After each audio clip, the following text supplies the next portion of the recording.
seu lugar? Glória a Deus, graças a Deus.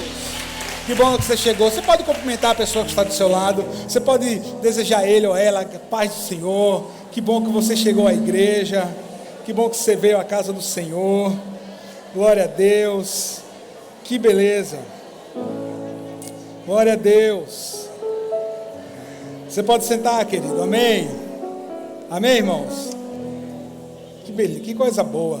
Hoje eu estou aqui mais uma vez, né, para trazer uma palavra do Senhor para a sua vida, para a sua semana, né? Hoje não tem card, hoje não tem título de mensagem no card, mas o tema dessa palavra, na verdade eu quero contar uma história para você. Eu sei que a grande maioria das pessoas que aqui estão pode conhecer a história, mas tem algumas lições para a nossa vida, né?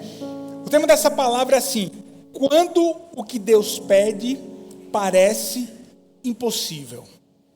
Quando o que Deus pede parece sem sentido. Quando aquilo que Deus manda a gente fazer na nossa ótica inicial parece que não tem nada com nada, parece que as coisas não se encaixam. E às vezes a gente começa a se perguntar se realmente é Deus mesmo que está falando, se realmente é para a gente dar aquele passo, porque aos nossos olhos tudo parece que está tão fora de contexto, mas Deus, ele tem o controle de todas as coisas. E Deus, ele vai falar com muitas pessoas nessa noite, através da história, de uma história que tem no livro de Juízes, né? A gente vai fazer daqui a pouco a leitura do livro de Juízes, mas o livro de Juízes, para que você possa entender aqui esse contexto que estava acontecendo dentro daquilo que nós vamos ler. Quando o povo de Deus, ele sai do Egito, que ele chega na terra prometida, Deus havia dado a seguinte ordem: olha, se vocês permanecerem fiéis, se vocês não se adorarem aos deuses dos amorreus, dos ferezeus, dos jebuseus, se você não adorar a deuses dos povos que estão na terra, eu vou ser com vocês, e eu vou trazer prosperidade, e eu vou guardar vocês, e vocês serão prósperos, e vocês serão muito abençoados. Essa era a ordem de Deus. Mas o povo, quando entra na terra, vai passando geração, entra geração, sai geração. Os antigos líderes já haviam partido, já havia morrido. Moisés já havia morrido há muito tempo, Josué, outros líderes, e Israel, ele começa a ser governado por um período de mais ou menos aí entre 380 a 400, aí não tem uma data muito precisa, mas vamos botar assim, por 400 anos Israel foi governado pelos juízes. E os juízes, existem alguns juízes que são muito conhecidos da gente. Por exemplo, Sansão foi um juiz que governou o povo. Não vou entrar na história dele. Teve outros que passaram um tempo governando. Samuel foi um juiz. Samuel, na verdade, tem uma tríade, né, em Samuel. Samuel, ele foi sacerdote, Samuel, ele foi profeta, Samuel foi juiz, né? E é interessante que quando Samuel vai ungir Davi, ele não vai ungir Davi como sacerdote, ele vai ungir Davi como profeta, né? É uma grande diferença, mas esse também não é o nosso tema. Quem sabe depois a gente preparar uma palavra sobre isso. Samuel foi um juiz, e tem um juiz que é muito conhecido também, que é o que nós vamos ler, é esse tempo da história bíblica que nós vamos ler. Nós vamos ler Juízes capítulo 6, e a história vai ser a história de um homem chamado Gideão. Por isso que o tema da palavra é esse: quando muitas vezes as coisas parecem, né, sem sentido, e Deus nos pede, mas não tem nada sem sentido, Deus está no governo de todas as coisas. Juízes capítulo 6, e assim, à medida que você lê Juízes, por exemplo, à medida que você lê o livro, por exemplo, de Reis, Crônicas, você vai ver que o povo oscilava. Geração servia ao Senhor, era abençoado. Outra geração vinha, voltava as costas para Deus, e aí a circunstância passava a ser totalmente difícil, o povo era oprimido. Juízes capítulo 6 vai começar da seguinte forma. Eu quero fazer a leitura com você na NVT. Bota aí, Juninho, por favor. Juízes capítulo 6, a partir do versículo 1, diz assim: os israelitas fizeram mal o que era mal aos olhos do Senhor. Por isso o Senhor os entregou nas mãos dos midianitas durante 7 anos. Os midianitas eram tão cruéis que os israelitas fizeram para si esconderijo nas montanhas, nas cavernas, nas fortalezas. Sempre que os israelitas faziam plantio, saqueadores de Midian, de Amaleque e de outros povos do leste atacavam Israel. Acampavam na terra e destruíam as plantações até Gaza. Levavam ovelhas, bois e jumentos e não deixavam coisa alguma para Israel comer. Esses bandos inimigos que vinham com seus rebanhos e tendas eram como uma praga de gafanhoto. Chegavam em camelos tão numerosos que era impossível contá-los. E só partiam quando a terra estava devastada. Os midianitas reduziram Israel a mais absoluta pobreza. Olha aí, ó. E o povo pediu socorro ao Senhor. Versículo 11. Então o anjo do Senhor veio e assentou-se abaixo do grande carvalho de Ofra, que pertencia a Joás do clã de Abiezer. Gideão, filho de Joás, estava debulhando trigo no fundo de uma prensa de uvas, a fim de não ser descobertos pelos midianitas. O anjo do Senhor apareceu a Gideão e disse: o Senhor está com você, guerreiro corajoso. Gideão respondeu: meu Senhor, se o Senhor está conosco, por que aconteceu tudo isso? E onde estão os milagres que os nossos antepassados nos falaram? Acaso não disseram: o Senhor nos tirou do Egito? Agora, porém, o Senhor nos abandonou e nos entregou nas mãos dos midianitas.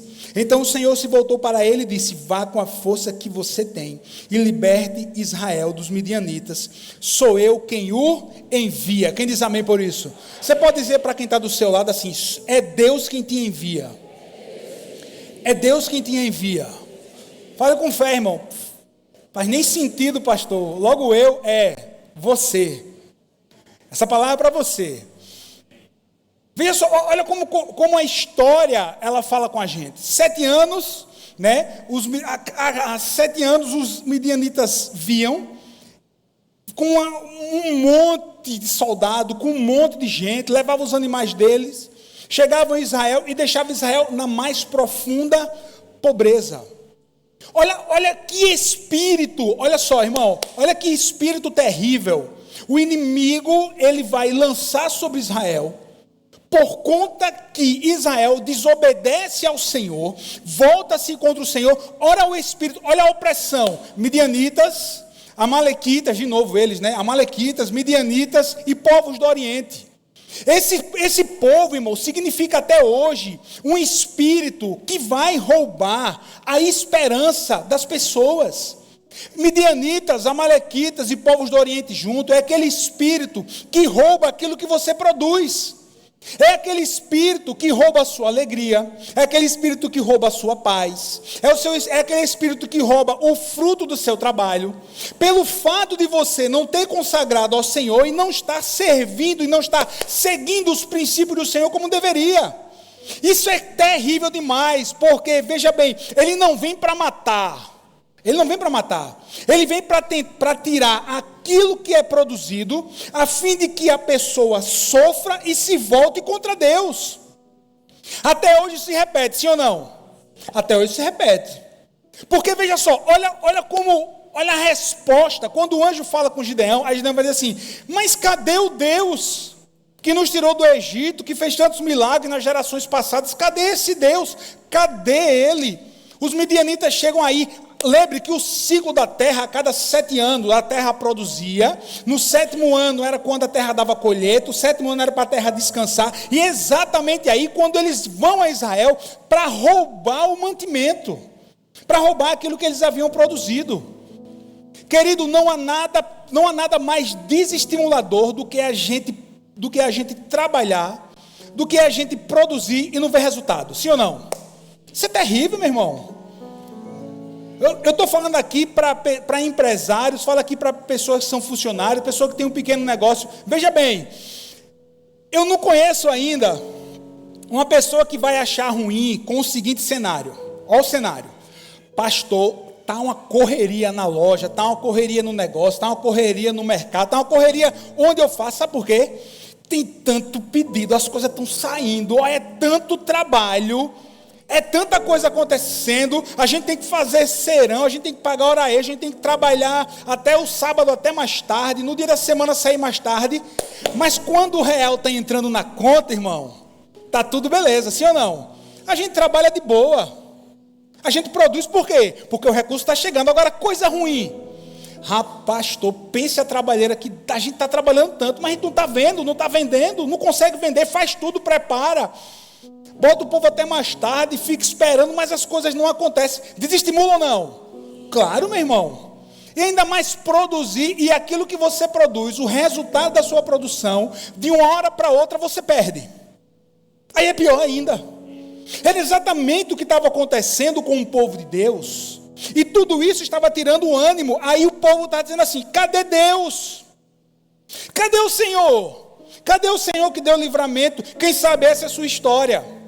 Não estou falando o motivo pelo qual, esse não é o ponto, o fato gerador das coisas não estarem acontecendo. O foco agora não é esse. O foco agora é assim: pastor, não está acontecendo as coisas, e eu estou dizendo, cadê Deus?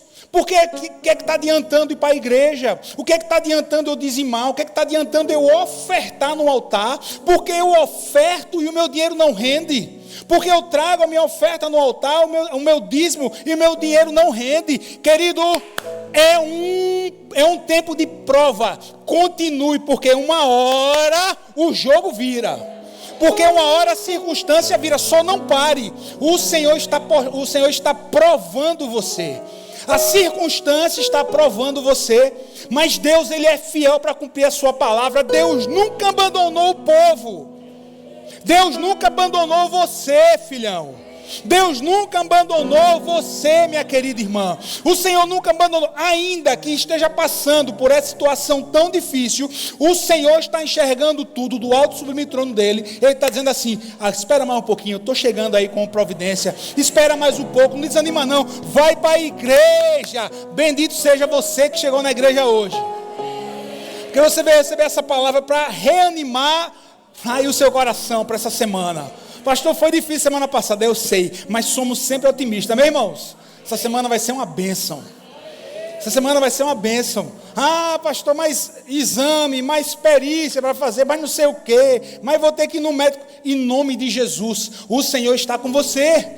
O que você não pode é azedar o seu coração nesse tempo, como o coração de Gideão estava, o coração do povo. Cadê Deus? Mas na verdade, Deus estava presente, mas pelo fato do povo ter se afastado, as consequências chegaram. Mas diga assim: Deus, Ele é fiel. É ou não, irmão? Deus é fiel, irmão. Deus é fiel.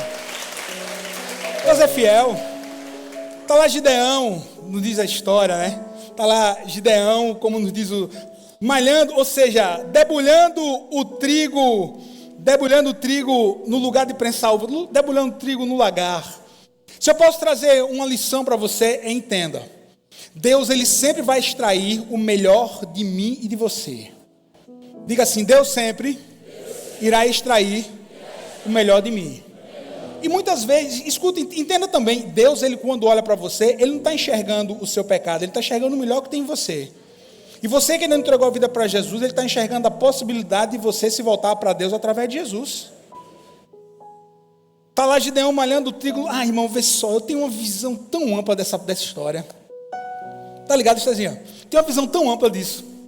Porque o povo diz assim: Gideão era medroso. Cara, ele está malhando o trigo com medo. Não, irmão, para mim ele não era medroso não. Para mim ele tinha uma visão além. Ele era um cara inteligentíssimo. Sabe por quê, irmão? Porque se ele tivesse debulhando o trigo no lugar... Porque, parêntese, uma gaveta aberta, né, meu amor? Tem que ter lugar para fechar ela, né? Dentro do raciocínio. Existe uma tríade, pessoal, existem alguns lugares. É importante você conhecer a cultura de Israel. Existe, por exemplo, a eira era o lugar de debulhar o trigo. E a eira era o lugar de debulhar o trigo, que passava pelo tribulon. Ficava no alto, né, no lugar mais alto, no alto assim do monte. O chão era batido, tinha que ter vento, porque o vento, o chão duro, o tribulon, aquilo ali tudo contribuía para que o trigo descascasse. Aí você tem o lagar, que era o lugar de prensar uva, e você tinha a prensa, né, de fazer azeite, e tudo isso daí eram instrumentos usados. Mas, vê só, para mim, Gideão era um cara que enxergava além. Para mim, ele não tinha nada de medroso. Não, ele enxergava além. O normal seria o quê? Eu vou debulhar trigo onde? Não, na eira. Eu vou debular na eira. Mas se ele fosse para a eira, os midianitas que ali estavam, iria ver a palha voando, ia ver a poeira subindo, ia dizer assim, ó, tem alguém ali debulhando trigo. Vamos pegar o trigo dele. E subiam e devastavam. Não é assim que eles faziam? Mas eles diziam assim, não, vou ficar num lagar. Porque no lagar, num lugar diferente, num lugar onde eles não esperam, eu vou ter a minha provisão. Querido, um tempo que nós estamos vivendo, muitas vezes um tempo que você está vivendo, vai exigir de você uma atitude diferente que você nunca tomou. Tudo diferente. O que tem de óbvio? Não, nada. Mas é tão natural que tem pessoas que não estão entendendo isso. O tempo é o de uma estratégia diferente. O tempo é para uma atitude totalmente diferenciada. E vê só, irmão, que negócio fantástico. Mergulha comigo nessa história, velho. Gideão está ali, malhando o trigo, no lugar onde era para prensar uva. Agora, irmão, imagina uma coisa. Imagina o gosto daquele trigo. Trigo misturado com uva. Nunca parou para pensar nisso, né? Imagina aí o gosto daquele pão como seria. E aí eu já entendo que já era algo profético. O pão, o vinho, né? A uva, Jesus, o sangue do Cordeiro, a nova aliança. O pão, Jesus, o corpo de Jesus subiu na cruz. Eu já entendo, eu acredito que o gosto daquele pão, daquele trigo que Gideão fazia, era diferente, meu irmão. Parou para pensar nisso? É claro que era diferente. Em outros horários estavam prensando uva ali. Então imagina a mistura, imagina aquela farinha, imagina só. E ali Gideão, ele é surpreendido pelo anjo do Senhor, o Senhor o visita. Ele estava fazendo algo diferente, mas ali o Senhor começa a mover o coração de Gideão. Gideão, olha, você tem algo a fazer, você vai libertar o povo desse enxame de gafanhoto, desse enxame de povo, desse espírito opressor, que rouba tudo aquilo que vocês produzem, em nome de Jesus. Você hoje, nessa noite, está recebendo essa palavra para entender que aquilo que você produz, quando você consagra no altar do Senhor, é santo e multiplica. É santo e multiplica. Quando você consagra as suas finanças, quando você consagra o seu tempo, quando você consagra a sua família, quando você consagra o seu ministério, tudo, meu irmão, para a glória de Deus, o Senhor vai abençoar. Quem crê nessa palavra? E está ali Gideão, meu irmão, malhando trigo no lagar, né, formando uma farinha diferente, uma farinha com um gosto diferente. E aí o anjo do Senhor aparece. Gideão, é você que vai libertar o povo. É você que vai libertar. Por isso que para mim, ele não tinha nada de medroso. Ele é um cara extremamente inteligente. Deus vê um líder nato naquele homem. Por quê? Enquanto todo mundo fazia o natural, ele estava fazendo algo diferente. Para quê? Para o bem da sua família, para o bem da sua casa. Ele tinha provisão, meu irmão. Você sabia que a família de Gideão não estava passando aperreio? E você vai ver na palavra de Deus isso. Vou mostrar para você. Porque ele estava fazendo algo diferente, irmão, em nome de Jesus. Às vezes a gente precisa pedir uma estratégia a Deus. Às vezes a gente precisa pedir para o Senhor descortinar a nossa vista. Para que a gente possa realmente entender o tempo que a gente está vivendo. Para que a gente possa produzir, para que a gente possa viver bem. Gideão está lá, o anjo aparece. Apareceu o anjo. Guerreiro. Cadê, Senhor? Deus, eu sempre estive aqui com você. Agora tem uma missão para você. Vai nessa tua força, vai nessa tua força, vai com a tua força. Bota o versículo 14, por favor, Joaninha, aí. Olha o que o Senhor disse para Gideão. Vai, 6,14. 6,14, cadê? Arrebatada não foi. 6,14. Então o Senhor se voltou para ele e disse: vá com a força que você... Deus está dizendo para você, amanhã você começa a semana com a força que você tem. Amanhã você começa a semana com a força restaurada. Amanhã você começa a semana dessa forma. Eu tomei posse desse versículo para a minha vida. Amanhã eu começo a minha semana com essa força. Bota o versículo aí 16 agora, meu filho, por favor. Olha o que o Senhor está dizendo, vai nessa tua força e olha qual é o embasamento. Olha o que o Senhor disse para Gideão, versículo 16, meu filho. Olha o que o Senhor está dizendo, olha, certamente estarei com... Pode ir na sua força que eu vou estar com você. Pode ir na sua força que eu estarei caminhando com você. Pode ir na sua força que eu vou estar do seu lado. Meu Deus! Quando tudo parece, né, que não faz sentido, Deus está dizendo, faz sentido tudo. Vá na sua força que eu estou com você. Vai, pode ir. Deus, é um negócio, libertar o povo. É muito difícil, Deus, libertar o povo. Os midianitas aí, é camelo que não acaba mais. Trazem o alimento dele, devasta aquilo que nós temos. Aí Gideão, quando tem um encontro com o Senhor, aí Gideão diz assim, se é o Senhor, espera um pouco. Eu quero preparar uma oferta ao Senhor. Eu quero preparar uma oferta. Eu quero selar esse momento com uma oferta. Querido, a hora que a gente faz aqui oferta e dízimo, é para você selar momentos seus com Deus. É para que você abra um portal espiritual, para que Deus venha abençoar você. É para que você possa reconhecer que é esse Deus que a gente está falando, esse Deus que eu estou dizendo que vai na tua força, que eu estou com você. É para você selar esse momento. Aí Gideão diz assim, espera aí, eu vou preparar. Se é o Senhor, fica aqui. E era o próprio Deus. Se você acompanhar comigo o versículo de número, 19, Gideão foi depressa para casa. Cozinhou o cabrito e com cerca de 20 litros de farinha, ele prepara um cabrito, cerca de 20 litros de farinha, preparou pães sem, para mim, na minha história, é o pão com gostinho de uva, sem fermento, está aí, Depois colocou a carne num cesto e o caldo numa panela, os levou para fora e ofereceu ao anjo que estava debaixo da grande árvore. Irmão, era muito pão, eram 20 litros, 20 potes, está vendo o que eu estou dizendo para você? Que aquela atitude que muitas vezes a gente não imaginava, achava que Gideão, ele era medroso, não, ele era um cara à frente, ele era um líder extremamente antenado, não dava para fazer a mesma coisa, o cara tinha guardado em casa 10 litros de farinha, irmão, tinha ou não? Tinha ou não, irmão? Como é que essa família passava necessidade? Não passava. O povo estava passando, e muita. Gideão foi em casa, preparou tudo, 10 litros de farinha, mandou matar um cabrito, mandou matar lá um cabrito cevado, prepara a carne, prepara o caldo, chega diante do anjo, versículo 20.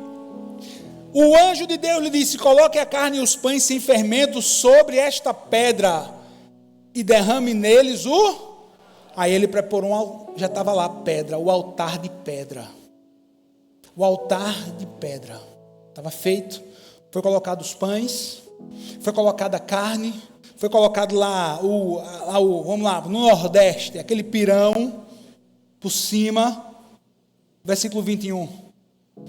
Então o anjo do Senhor tocou na carne e nos pães com a ponta da vara que estava em sua mão, e o fogo subiu da pedra, consumiu tudo o que Gideão havia trazido, e o anjo desapareceu.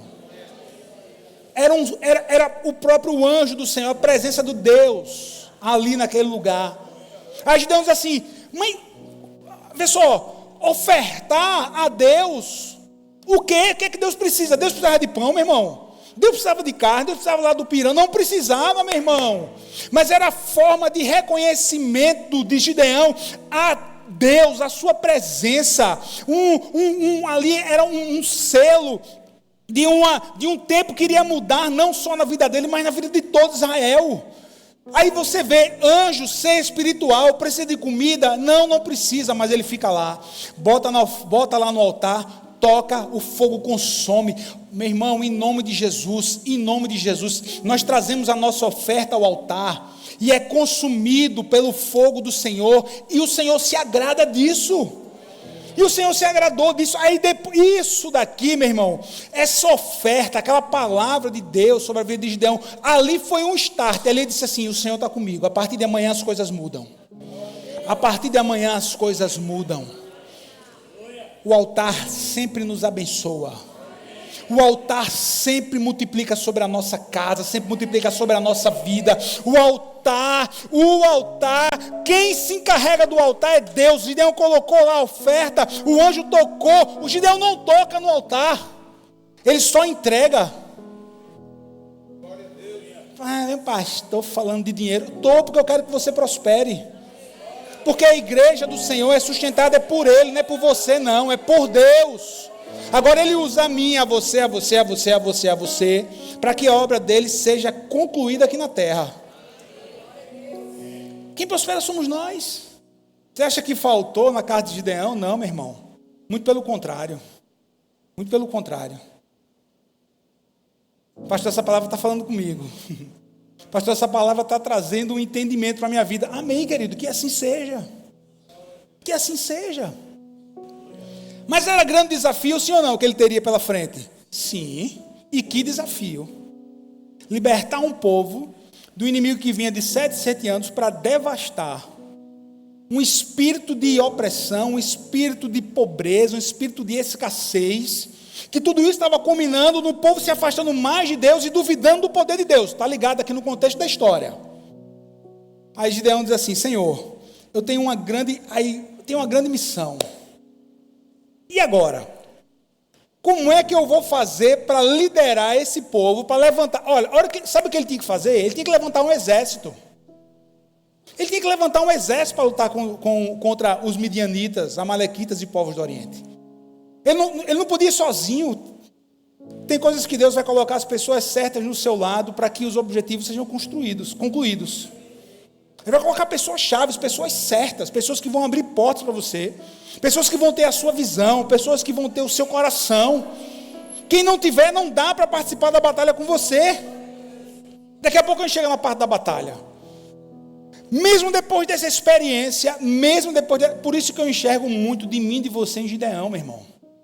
Porque mesmo depois de Deus estar falando tanto, mesmo depois do Senhor estar movendo tanto, ainda ficam dúvidas no coração das pessoas.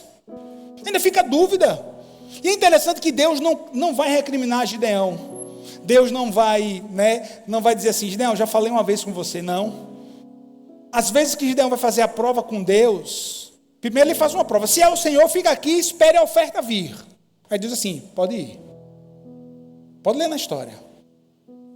Aí depois Gideão diz assim: eu tenho que levantar um exército, eu tenho que trabalhar no coração desse povo, eu tenho que mostrar a visão que Deus deu para mim, esse encontro, eu vou ter que passar para esses homens. Que missão difícil. Senhor, se tu estiveres comigo, eu vou fazer prova com o Senhor. E aí, olha dentro do contexto. Aí Gideão, ele vai dizer assim para Deus: Deus, se o Senhor está comigo e é para me levantar um exército, e é para mim ir lutar contra esse povo, eu preciso que o Senhor me prove. Ele pega uma lã. Essa lã aqui, meu irmão, existe um contexto entre historiadores, entre rabinos. O Jonathan Sacks fala sobre isso. Ele diz assim, que ali era a própria capa de Gideão, de lã. Ele tira a sua capa, entenda aqui essa história, tira a sua capa de lã, e ele vai dizer assim: Deus, eu vou colocar essa capa lá na eira, lá no monte, lá em cima. E de hoje à noite para amanhã, se for o Senhor, eu quero que essa capa ela esteja encharcada de água do orvalho da noite. E que tudo ao redor dela esteja seco. É interessante demais isso daí. Porque dentro desse texto, naquela noite, aí você vai pegar aí o sinal. Hoje à noite, versículo 37, hoje à noite deixarei um pouco de lã na eira, onde se peneiram os grãos. Se pela manhã a lã estiver molhada de orvalho, mas o chão estiver seco, saberei que vais me ajudar a salvar Israel como prometeste. E foi exatamente o que aconteceu. Na manhã seguinte, bem cedo, Gideão levantou, espremeu a lã e recolheu uma tigela cheia de água. essa capa, essa lã espremida, meu irmão, nessa história, sou eu e você também. É a minha e a sua história. Espremido muitas vezes para que a gente possa ser provado, para que Deus ele possa extrair de mim e de você a melhor água. Espremido, provado. Muitas vezes eu estou pregando para pessoas que estão aí no olho do furacão, que estão sendo espremidos por Deus. Calma, meu irmão, o seu melhor vai surgir. Deus ele vai extrair, Deus ele vai arrancar esse seu melhor. Não era incredulidade. O desafio que Gideão iria enfrentar era um desafio tão grande que ele tinha que ter testemunho para poder passar por esse desafio. Não era incredulidade dele de forma nenhuma. O objetivo era recrutar um exército, definir a visão para aqueles homens, a visão a ser realizada, a visão do que seria realizado naquele momento. Querido, se você está aí, sendo espremido, se você está aí no meio da prova, calma, quem está fazendo isso é Deus. Ele não perdeu o governo, ele não perdeu o controle. Pastor, eu posso fazer prova com Deus? Pode, é bíblico, você pode fazer prova com Deus. Só tenha cuidado na prova que você faz. Tenha cuidado na prova, seja coerente.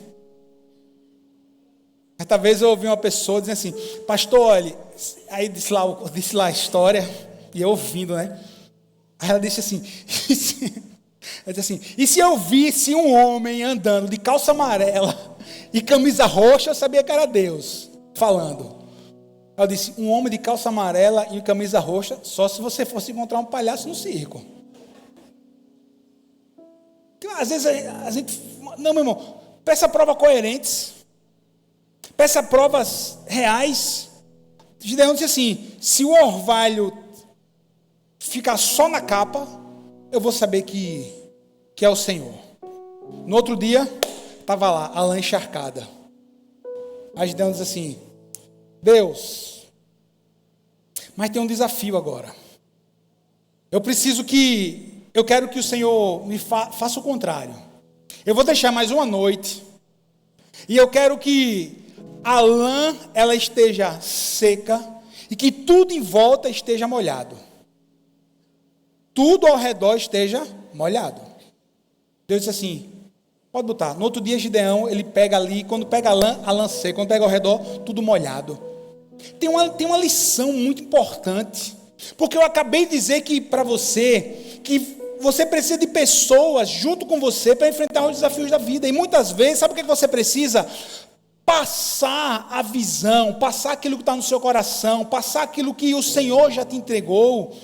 E é um desafio que você nessa noite possa dizer assim: Deus, em nome de Jesus, encharca todos aqueles que estão à minha volta, todos aqueles que precisam ouvir uma mensagem, encharca a minha família, que eu estou falando do teu amor, e eles ainda não ouviram, para que eles possam viver aquilo que eu já vivi, que eu já fiquei encharcado. Encharca a minha família, encharca os meus funcionários, encharca quem está à minha volta, encharca quem está na jornada comigo, para que eles enxerguem aquilo que eu estou enxergando, para que eles passem por aquilo que eu já passei.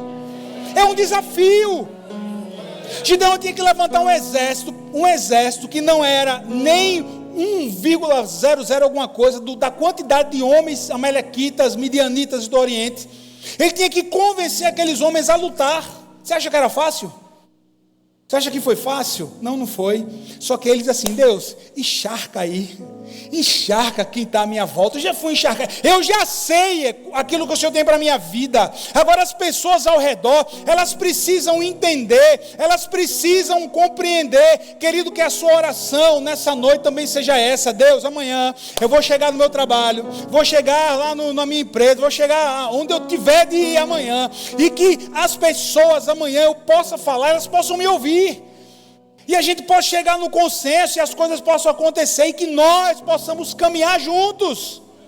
Você não está aqui não, meu irmão? Eu já fui encharcado. Já fui até espremido. Agora tem lugares, pessoas à minha volta que precisam ser encharcadas. E Deus diz assim: Gideão, eu não já disse que eu estou com você? Vai nessa tua força. Vai nessa tua força, pode ir. Igreja Shaddai, vai nessa tua força, não tem mal amanhã não. A gente chegou no meio do ano, foram tantas lutas, foram tantas vitórias, outras que ainda nem chegaram ainda. Teve batalhas que você perdeu? Teve, faz parte do jogo. Mas a vitória é certa, meu irmão, em nome de Jesus. Mas a vitória já está decretada, já está garantida. A gente crê nisso. A Gideão sai, né? Vai reunir, porque lembre que nesse tempo Israel ainda não estava formado. Israel aqui ainda era uma sociedade tribal, ainda eram as tribos de Israel.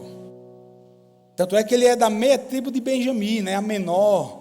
Tinha as outras tribos ali. E Gideão vai saindo ali por toda aquela região que hoje é Israel. Ele vai reunir os homens. E aí o texto nos diz: contra milhares de homens, reúne-se quanto? 32 mil soldados.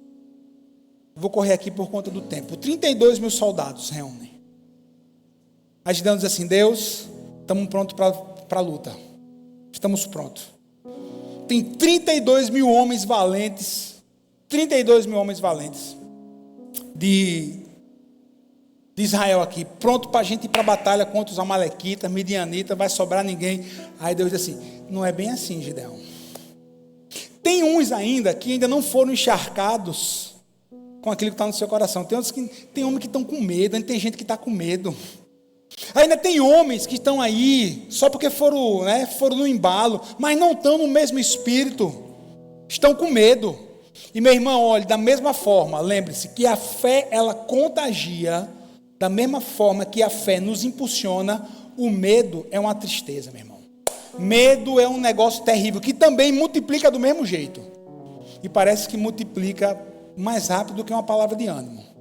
Aí Deus diz assim: Gideão, junta os 32 mil, e diz que quem está com medo, voltar para casa. Fique de boa. Voltem para casa. Gideão reúne. Quem tiver com medo, pode voltar para casa. Quem não tiver pronto para a batalha, pode voltar para casa. Dos 32 mil, 10 mil foram embora. E foi a melhor coisa que aconteceu com o exército ali de Gideão, de Israel. Porque tem pessoas na caminhada que você não pode mais andar junto com elas. Sabe por quê, meu filho? Jesus, mas pastor, Deus é amor, a gente tem que abraçar todo mundo. Nem todo mundo. Quem salva é Deus, quem salva é Jesus. Mas tem pessoas, situações, lugares que não cabe mais você. Sabe por quê? Porque está trazendo medo, porque está trazendo depressão, porque está te levando para o pecado, porque está te levando para longe de Deus. E a melhor coisa é fazer o quê? Aparta. Deixa eles ir embora. Deixa aqueles 10 mil ir embora da sua vida. Deixa ir embora, mas vai ficar com pouco. Mas você tem Deus. Mas você tem Deus.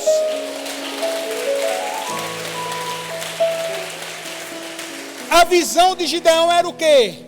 Ânimo, vitória. A visão daqueles 10 mil: pânico, medo, derrota. 10 mil ia influenciar os outros 22 mil. Oxe, você não está vendo não, meu irmão, lá para do camelo dos homens. É 20 para 1. Como é que pode? A gente vai morrer aqui, tu vai deixar tua mulher, vai deixar teus filhos. Espírito de medo. O Senhor nos dá um espírito, sabe de quê? De intrepidez. O Senhor manda a gente avançar. O Senhor está mandando você avançar, você continuar. Está alinhado com a visão do Senhor. Avança. Quem não está alinhado com a visão, quem não está alinhado com aquilo que o Senhor colocou no seu coração, meu irmão, é melhor voltar para casa. Porque a vitória vai acontecer de uma forma ou de outra. Vai, porque o Senhor é quem está à frente. Tu começa a fazer triagem na sua vida. Não cabe mais, tem lugar que não cabe, tem gente que não dá mais para andar, meu irmão.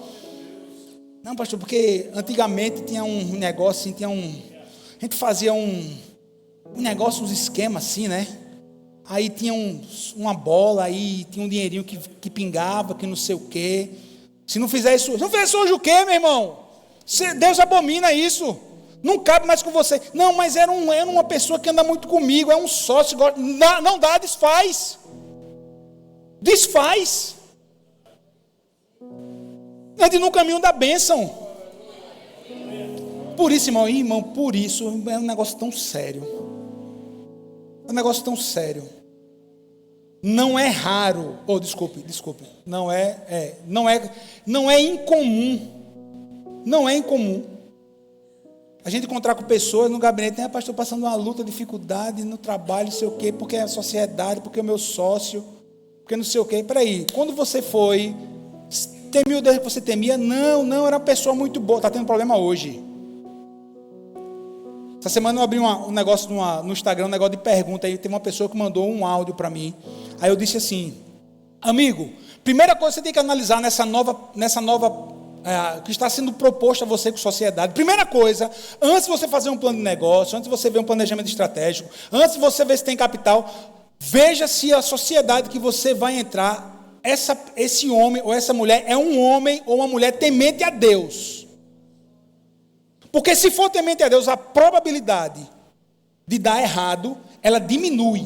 Não quer dizer que não vai dar, que vai dar 100% certo. Diminui. Irmão, às vezes sociedade entre irmão e irmã dá errado. É não, irmão? É não, irmão?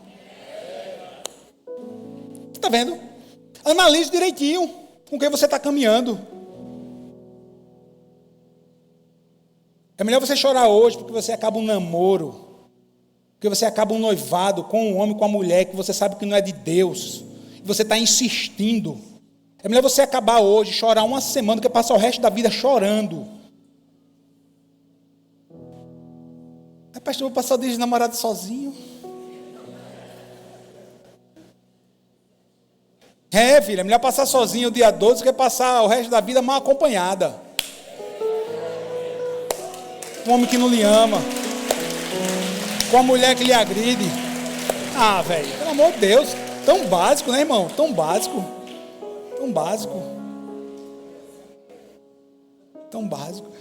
É porque não é você, pastor, que o seu casamento é perfeito. Não. O casamento dele tem uma bênção, né? Tem uma bênção. Eu que de vez em quando ela me tira do sério. Mas vamos lá. Mas vê só, irmão. 32 mil, 10 mil vai embora. Deus diz assim, tem muito ainda. É o corte de Deus. Imagina, Deus, os homens são milhares. Tinha 32 mil, agora tem 22. Tem muito, Gideão. Tem a segunda triagem. Os homens estão tudo com sede, né? Vai chegar ali no riacho. Preste atenção. Quem tomar água, for no desespero para tomar água, baixar a cabeça, semelhante a um animal sedento, meter a cabeça na água e tomar, esse daí você tira também. Agora, analise bem, Gideão, porque você tem 22 mil.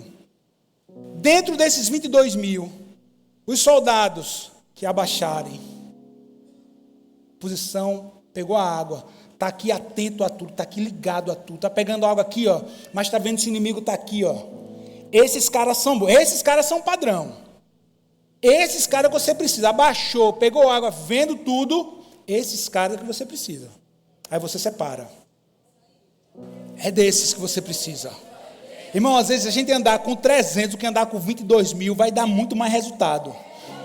Quem está com o coração, quem está, de novo, estou falando muito nisso, né? Quem está na visão, quem está entendendo aquilo que você está falando, quem está aqui junto com você, quem está engajado para que vocês tenham vitória, é muito melhor, vai dar certo, vai-te embora, pode ir com esse, porque na verdade não são 300, lembra o que o Senhor disse? Vai na tua força, porque eu estarei contigo. Lembre que eu preguei na quinta, por detrás de um grande desafio existe uma grande recompensa. Qual era o desafio? Ir na força. Qual era a recompensa? Pode ter certeza que eu estou com você, então a vitória vai chegar. Diante de todo o desafio sempre haverá uma recompensa. Vai, Gideão. Fica os 300 lá. 300 soldados padrão, velho. Se eu tivesse lá, eu estava no meio desses. Tenha certeza. Padrão, os caras. Gideão, e aí? Rapaz, quando estava vendo um comentário, porque eu não tirei, você devia ter tirado foto da gravura lá, né? A quantidade de soldados midianitas A quantidade de soldados amalequitas e do Oriente, a quantidade daqueles homens com seus camelos, com seus cavalos. Meu irmão, era um mar junto de um pouquinho assim, ó, de 300 homens. De 300 homens. Só que tinha um desafio, vai na força, tem uma promessa, eu vou estar com você. Se eu estou com você, a vitória é certa. Irmãos, essa história é fantástica. Essa história inspirou Hollywood, velho. Inspirou. Porque tem aí, né, os 300 de Esparta, que lutaram, os 300 espartanos que lutaram contra os persas. Só que a diferença é que os espartanos morreram, perderam. Mas os 300 de Gideão teve vitória, meu irmão. Teve vitória. Teve vitória. Eles lutaram, meu irmão. Eles lutaram. E quem lutou não foi eles. Quem lutou foi o Senhor por eles. Pastor, e o que é o cerne disso tudo? Eu já dei o spoiler lá atrás. Entenda. Nessa campanha, mais uma vez nessa campanha, Deus deu o quê? Vitória. O povo de Israel foi livre. Quantos foram os soldados que libertaram Israel? 300. Agora não 300 como? 300 que tiveram a visão de Gideão. 300 que acreditaram quando ele disse assim: meu irmão, Deus apareceu para mim. É para a gente lutar, que Deus vai dar vitória. A gente não vai mais ficar perdendo o nosso trigo, a nossa uva, o nosso figo. A gente não vai perder mais aquilo que nós produzimos para esse povo, não. Chegou a hora de acabar com tudo isso. Vamos para cima, porque Deus está comigo. Vamos para cima, cola comigo, que você vai brilhar, povo. Eu já imolei a oferta no altar. O Senhor já recebeu. O Senhor já disse, já provou meu coração. Eu estou passando a visão para vocês. Vamos para cima, está na hora. A gente não vai mais perder trigo para ninguém não. Vai perder mais uva para ninguém não. Você não vai mais perder para o inimigo em nome de Jesus. Aquilo que você produzia, eu declaro em nome de Jesus, que você está entendendo os princípios da palavra. E está entendendo o princípio do altar. E você vai ver a bênção de Deus chegando. Mas são muitos, é muito difícil. Eu estou só com 300 aqui comigo. Não interessa. Você está debaixo de uma palavra. Vai nessa tua força que eu estarei com você. A batalha começou. A batalha começou. Meu irmão, Deus deu vitória. Os próprios amalequitas, povos do Oriente, midianitas, quando viu o exército o gigante exército de 300 homens padrão, os caras começaram a brigar entre eles. Parece briga de torcida organizada aí. Brigando entre eles, misericórdia. Brigando entre eles, eles mesmos começaram a matar uns aos outros. Não interessa como foi, o que interessa é o resultado final. Deus trouxe o quê? Vitória. E a Bíblia nos diz que mais nunca esses inimigos vieram a afrontar Israel dessa forma.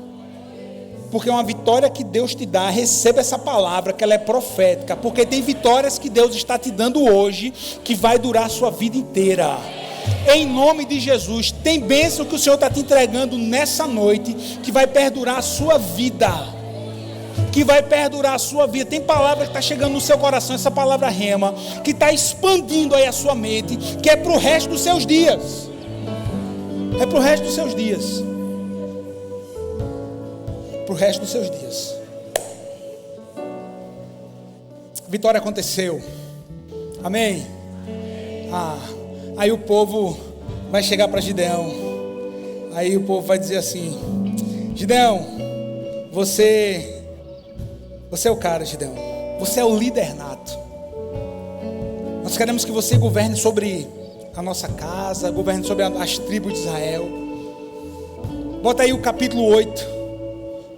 Juízes capítulo 8, versículo 22. Agora, olha a resposta de um homem que tem um coração transformado por Deus. Olha o que Gideão vai dizer. Então os israelitas disseram a Gideão: seja nosso governante, você, seu filho e seu neto. Aí, ó, já pelo menos as 3 gerações aí garantidas. O povo estava garantindo. Seu neto nos governarão, pois nos libertou de Midian. Olha o tamanho da vitória. Olha o tamanho da vitória que Deus concede a Israel através de Gideão. O povo reúne, diz assim, os líderes, assim: você, seu filho, vão governar a gente. Vai governar a gente. Porque o espírito opressor, Midianitas, amalequitas, povos do Oriente, esse espírito de pobreza, ele não vai mais atingir a gente. A gente é grato a Deus pelo que você fez, isso é reconhecimento, sim ou não? Mas muito maior é o coração de Gideão. Olha o que Gideão vai dizer, versículo 23. Gideão, porém, respondeu: nem eu, nem meu filho governaremos sobre vocês. O Senhor, sabe o que é isso? É quando o Senhor te der a vitória, você vai dizer assim: é o governo de Deus na minha vida, é a palavra de Deus na minha vida, é a palavra de Deus na minha casa, é a palavra de Deus sobre a minha família, é o Senhor, é o Senhor. Fica de pé, igreja Shaddai, fica de pé para a gente adorar esse Deus aí, ó, esse Deus aí, ó, esse Deus que está escrevendo a história.